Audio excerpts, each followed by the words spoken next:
राजरत्न आंबेडकरांनी मनोज जरांगेंची घेतली भेट। आम्ही महाराष्ट्रात समीकरण घडवून आणत आहोत। आमच्या अजून बऱ्याच चर्चा शिल्लक। जरांगेंच्या भेटीनंतर राजरत्न आंबेडकरांची प्रतिक्रिया।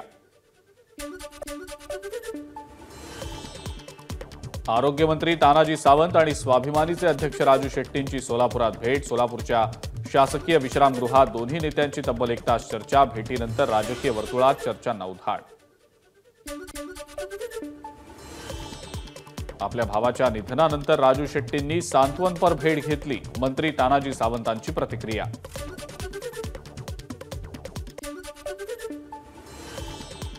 भेट राजकीय नसून केवळ सांत्वनपर। छोट्या पक्षांची मोठ बांधण्याचा आमचा प्रयत्न सुरूच। राजू शेट्टींची तानाजी सावंत यांच्यासोबत झालेल्या भेटीनंतर प्रतिक्रिया।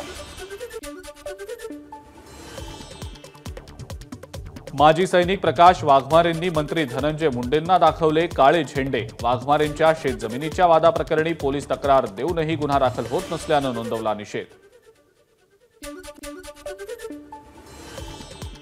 मला हलक्यात घेऊ नका। मी एकदा राजकारणात शिरलो तर परिणामांची चिंता करत नाही। मी गरीब, शेतकरी, मराठा आणि ओबीसींचं राज्य आणल्याशिवाय राहणार नाही। मनोज जरांगेंचा सरकारला इशारा।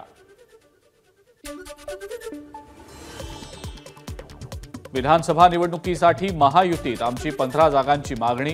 कोल्हापूरच्या 4 जागांसोबत सांगली आणि सोलापूरसह अन्य जिल्ह्यातील जागा लढवण्याची आमची तयारी। विनय कोरेंची माहिती। बीड विधानसभा मतदारसंघातनं शरद पवार पक्षाकडनं संदीप क्षीरसागर यांना अप्रत्यक्षपणे उमेदवारी जाहीर। लोकसभा निवडणुकीत जी कामगिरी केली तशीच विधानसभेसाठीही करा। खासदार अमोल कोल्हेंचं कार्यकर्त्यांना आवाहन।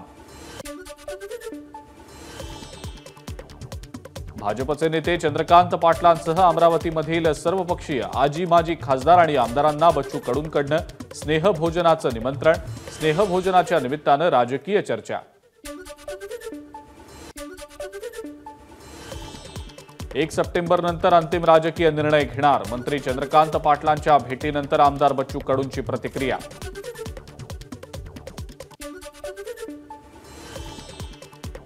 आगामी विधानसभेच्या अनुषंगानं शिवसेनेकडून नाशकात मिसळ पार्टीचं आयोजन। नाशिकचे पालकमंत्री दादा भुसेंनी लुटला मिसळ खाण्याचा आनंद। रस्त्याच्या श्रेयवादावरनं ठाकरे गटातले आमदार भास्कर जाधव संतापले। माजी आमदार विनय नातू आणि उपमुख्यमंत्री देवेंद्र फडणवीसांवर शेलक्या शब्दात केली टीका। चंद्रपुरात कृषी विभागाच्या वतीनं रानभाजी महोत्सवाचं आयोजन। रानभाज्यांची जनुक बँक उभारण्याच्या प्रकल्पावर भक्कम काम होण्यावर दिला भर। अहमदनगरमधल्या पुणतांबातील ग्रामस्थांचं रेल रोको आंदोलन मागे। पुणतांबा जंक्शनवर रेल्वे गाड्यांना थांबा मिळावा या मागणीसाठी होतं आंदोलन। रेल्वे प्रशासनाच्या लेखी आश्वासनानंतर आंदोलन घेतलं मागे। हिंगोलीमध्ये स्वातंत्र्यदिनीच नगरपालिका कर्मचाऱ्यांचं विविध मागण्यांसाठी आंदोलन। मागण्या पूर्ण झाल्या नाहीत तर नगरपालिका आणि महापालिका निवडणुकांवर बहिष्काराचा इशारा। लातूरमध्ये दलित संघटनांचं अर्धनग्न आंदोलन। दलित हत्याकांड, दलितांवर होणाऱ्या अन्याय आणि अत्याचाराविरोधात प्रशासन कुठलीही भूमिका घेत नसल्याचा आरोप। नाशिकातल्या जिल्हा शासकीय रुग्णालयासमोर कला क्रीडा संगणक शिक्षकांचं 4 दिवसांपासून अन्नत्याग आंदोलन। कंत्राटी पद्धतीनं असलेल्या शिक्षकांची कायमस्वरूपी आश्रमशाळेत नियुक्तीची मागणी। सोलापुरातल्या माळशिरसमध्ये युवा सेनेचं आमरण उपोषण। लाडक्या बहिणीचे पैसे दिले मात्र आता शेतकऱ्यांचे दुष्काळ निधीचे पैसे द्या, युवा सेनेची मागणी। एबीपी माझा, उघडा डोळे बघा नीट।